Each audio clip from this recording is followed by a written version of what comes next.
একসময় ডায়নোসরেরা মহাকাশ থেকে ছুটে আসা গ্রহাণুর ধাক্কা সামলাতে না পেরে অসহায়ভাবে বিলুপ্ত হয়ে গিয়েছিল।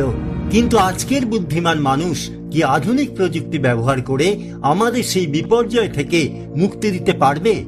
নাসার একটা সফল পরীক্ষা এই ক্ষেত্রে চরম আশা জাগিয়েছে। যা এতদিন আমরা কেবল সায়েন্স ফিকশন জাতীয় সিনেমাতেই দেখে এসেছি, সেটাই ডার্ট মিশনের মাধ্যমে করে দেখিয়েছে নাসা।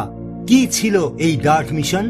এই মিশন হলো মানুষের তৈরি প্রথম মহাকাশ অভিযান, যার উদ্দেশ্য ছিল পৃথিবীর দিকে ছুটে আসা বিপজ্জনক গ্রহাণুর গতিপথ বদলানো সম্ভব কিনা তা পরীক্ষা করা।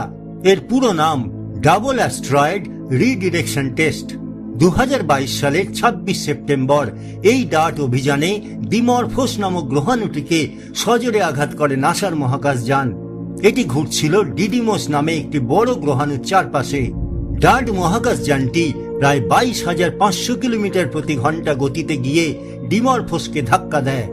2022 সালের সেই ঐতিহাসিক কাইনেটিক ইম্প্যাক্টের পরীক্ষার জেরে সম্প্রতি এমন কিছু বিস্ময়কর তথ্য সামনে এসেছে যা আমাদের গ্রহ প্রতিরক্ষা ব্যবস্থায় এক নতুন দিগন্ত উন্মোচন করেছে। মহাজগতের হিসেবে ওই ধাক্কা ক্ষুদ্র হলেও গবেষণায় দেখা গেছে ডিমরফোসে সূর্যের চারিদিকের কক্ষপথের ভ্রমণ সময় কমেছে প্রায় 0.15 সেকেন্ড। যদিও 480 মিলিয়ন কিলোমিটার দীর্ঘ কক্ষপথে 720 মিটারের এই পরিবর্তনটি শুনতে সামান্য মনে হতে পারে, কিন্তু এর রহস্য লুকিয়ে আছে এর সূক্ষ্মতায়। এই ধাক্কার ফলে গ্রহাণুটির গতি প্রতি সেকেন্ডে মাত্র 10 মাইক্রোমিটার কমে গিয়েছে।